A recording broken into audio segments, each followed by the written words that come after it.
ধর্মতলায় ২১শে জুলাই পালনের অনুমতি পুলিশ দিল না। অবশ্য রাজ্যের মুখ্যমন্ত্রী শুভেন্দু অধিকারী বিধানসভাতে বলেই দিয়েছিলেন, এবার থেকে জনবহুল ধর্মতলা আর মিটিংয়ের অনুমতি দেওয়া হবে না। প্রয়োজনে ব্রিগেডে করা যেতে পারে। নিঃসন্দেহে সঠিক সিদ্ধান্ত।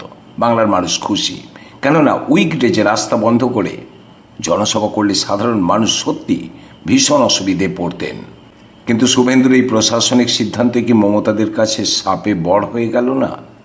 মুখ্যমন্ত্রী কি তার অজান্তেই তৃণমূল নেত্রীর হাতে তুলে দিলেন ন্যারেটিভ সেট করার রাস্তা, আর মমতা তৃণমূল পেয়ে গেল একটা ছক্কা চালার সুযোগ?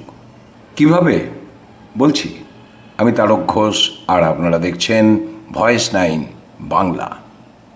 রাজনীতি আর লুডো খেলার মধ্যে একটা মস্ত বড় মিল আছে।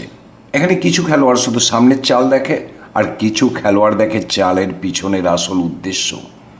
আপাত দৃষ্টিতে মনে হচ্ছে তৃণমূল লুডো খেলায় হেরে গেল ধর্মতলায় ২১শে জুলাই পালন করতে না পেরে।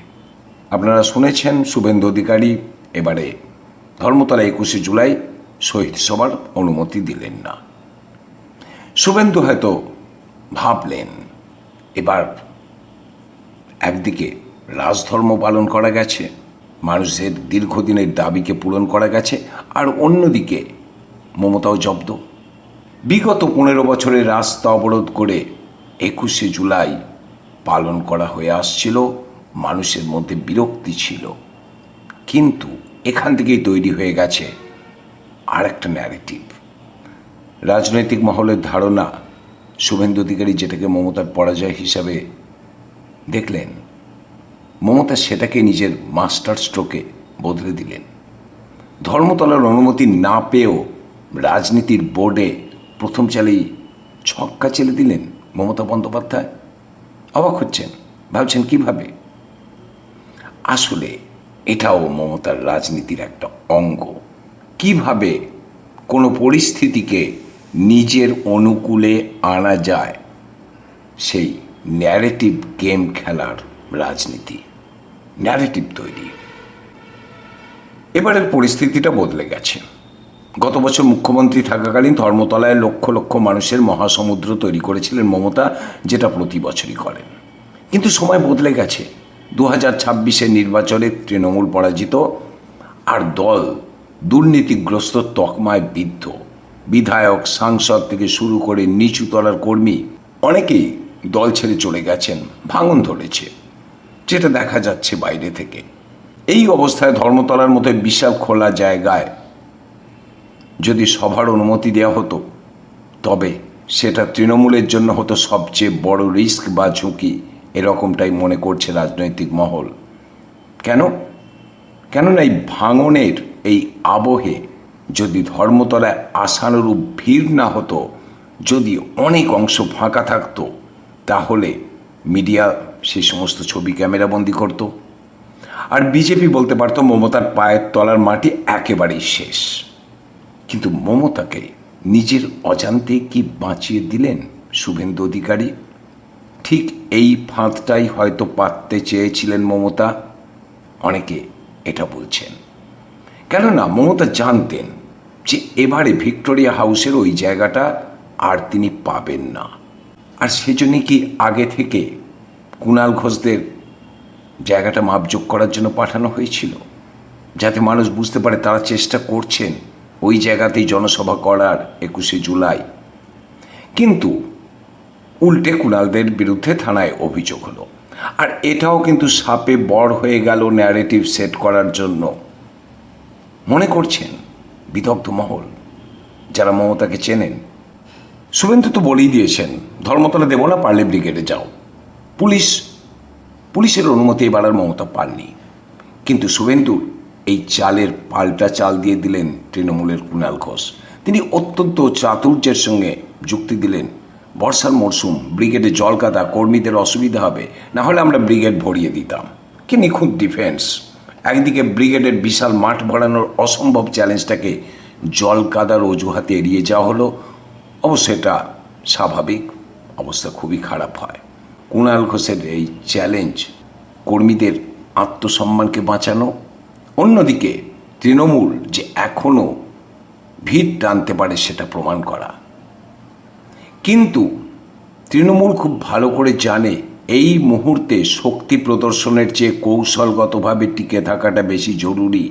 কেননা 21 তারিখ ভেঙে যাওয়া তৃণমূল এমনকি মমতার কাছেও একটা অ্যাসিড টেস্ট। এর উপর ঋতব্রত তৃণমূল আছে, কংগ্রেসেরও ওই দিন একটা বিরাট সমাবেশ আছে 21শে জুলাই নিয়ে। এবারে চলুন মমতা কি চাল চেলেছেন একটু দেখা যাক। চাণক্যের নীতিতে বলা হয় শত্রুর শক্তিকে নিজের অস্ত্রে পরিণত করো। ধর্মতলার অনুমতি না মেলায় মমতা বন্দ্যোপাধ্যায় এখন পশ্চিমবঙ্গের মানুষের সামনে দুটো মারাত্মক ন্যারেটিভ তৈরি করে ফেলেছেন। প্রথম ন্যারেটিভটা কি? প্রথম ন্যারেটিভ প্রতিশোধের রাজনীতি এবং ভিকটিম কার্ড। আসলে মমতা বন্দ্যোপাধ্যায় খুব ভালো করেই জানেন এর আগে তারাও এই কাজটাই করতেন, অনুমতি না দেওয়ার কাজটা, যেটা একদিকে শুভেন্দু অধিকারী রাজধর্ম পালন করেছেন, অন্যদিকে কোথাও যেন বুমেরাং হয়ে গেছে। তৃণমূল যে কাজগুলো করতো সেটাই এখন তারা ফিরে পাচ্ছে। কিন্তু মমতা সহজেই রাজ্য জুড়ে প্রচার করতে পারবেন যে নতুন বিজেপি সরকার তারা বিরোধী দলের গণতান্ত্রিক অধিকারও কেড়ে নিচ্ছে, শহীদ স্মরণ করতে দিচ্ছে না। চাণক্য বলেছেন রাজনীতিতে সহানুভূতির চেয়ে বড় অস্ত্র আর কিছু হয় না। মমতা নিজেকে আক্রান্ত হিসাবে তুলে ধরে সাধারণ মানুষের মনে নতুন সরকারের বিরুদ্ধে ক্ষোভ তৈরি করার চেষ্টা করতে পারেন। দ্বিতীয় ন্যারেটিভ কাল্পনিক জনসমুদ্রের দাবি। এবার যদি প্রশাসন তৃণমূলকে কোনো ছোট মাঠ বা কোনো ইনডোর জায়গায় সভা করার অনুমতি দেয়, তবে কম লোক এলেও সেই জায়গা কানায় কানায় ভর্তি দেখাবে। ক্যামেরার ফ্রেমে মনে হবে উপচে পড়া ভিড়, আর সেই মঞ্চে দাঁড়িয়ে মমতা বলতে পারবেন আমাদের ধর্মতলা দিলে লক্ষ লক্ষ মানুষ আসতো, সরকার ভয় পেয়ে আমাদের ছোট জায়গায় আটকে দিল। এই দাবির কোনো পাল্টা প্রমাণ শুভেন্দু সরকারের কাছে তখন থাকবে না। না পাওয়ার অপূর্ণতাকেই মমতা তার সবচেয়ে বড় রাজনৈতিক বিজ্ঞাপনে বদলে দিতে পারেন, এটাই মনে করা হচ্ছে। শাস্ত্রে একটা কথা আছে, কখনো কখনো পিছিয়ে যাওয়া মানে কিন্তু হেরে যাওয়া নয়, বরং বাঘের মতো বড় লাফ দেওয়ার প্রস্তুতি। রাজনৈতিক মহল বলছে শুভেন্দু অধিকারী হয়তো ভেবে থাকতে পারেন ধর্মতলে অনুমতি না দিয়ে তিনি মমতাকে জব্দ করেছেন। কিন্তু অভিজ্ঞ রাজনৈতিক ব্যক্তিরা বলছেন রাজনীতিতে মমতা বন্দ্যোপাধ্যায় সংকটের সময় একটু বেশি ভালো খেলেন। শুভেন্দু যেটা মমতাকে দিলেন সেটা হলো প্রশাসনিক নিষেধাজ্ঞা, আর মমতা শুভেন্দুর কাছ থেকে যা নিলেন সেটা হলো রাজনৈতিক সহানুভূতি। একটা ছোট জায়গায় ভিড় জমিয়ে সফল সভা করে মমতা হয়তো প্রমাণ করে দিতে পারেন যে দল ভাঙলেও তার ক্রেজ কমেনি, উল্টে নতুন সরকারের বিরুদ্ধে লড়াইয়ের একটা জ্বলন্ত ইস্যু তিনি পেয়ে গেলেন। একেই বলে চালের মাথায় চাল। আসলে শুভেন্দু এবং মমতা দুজনেই রাজনৈতিক দিক থেকে ধুরন্ধর ব্যক্তি, এটা বলছেন রাজনৈতিক মহল। আপাত দৃষ্টিতে মনে হবে বিজেপি জিতে গেল, কিন্তু রাজনৈতিক ফায়দার অঙ্কে প্রথম চালেই ছক্কা মেরে হয়তো ম্যাচ বের করে নিলেন মমতাই নিজের দিকে, সেটাই বলছেন রাজনৈতিক পর্যবেক্ষকরা। আসলে শুভেন্দু অধিকারী একদিকে প্রশাসনিক ক্ষমতা দেখিয়েছেন, জনগণের উপকার করেছেন ঠিকই, কিন্তু মমতা বন্দ্যোপাধ্যায় বুদ্ধি দিয়ে শুভেন্দুর রাজনৈতিক ক্ষমতাকে নিজের রাজনৈতিক মাইলেজে বদলে ফেলেছেন। এই রাজনৈতিক চাল নিয়ে আপনার কি রায়? আপনি কি মনে করেন মমতার এই নতুন ন্যারেটিভ তৃণমূলের কর্মী সমর্থকদের মধ্যে আবার নতুন অক্সিজেন যোগাবে, নাকি দুর্নীতির দায়ে বিদ্ধ তৃণমূলের এই চাল সাধারণ মানুষ ধরে ফেলবে? আপনার মূল্যবান মতামত নিচে কমেন্ট করে জানান। ভিডিওটা ভালো লাগলে লাইক এবং শেয়ার করতে ভুলবেন না। আর রাজনীতির বিভিন্ন আলোচনা শুনতে চ্যানেলটি সাবস্ক্রাইব করুন। দেখা হচ্ছে পরের ভিডিওতে।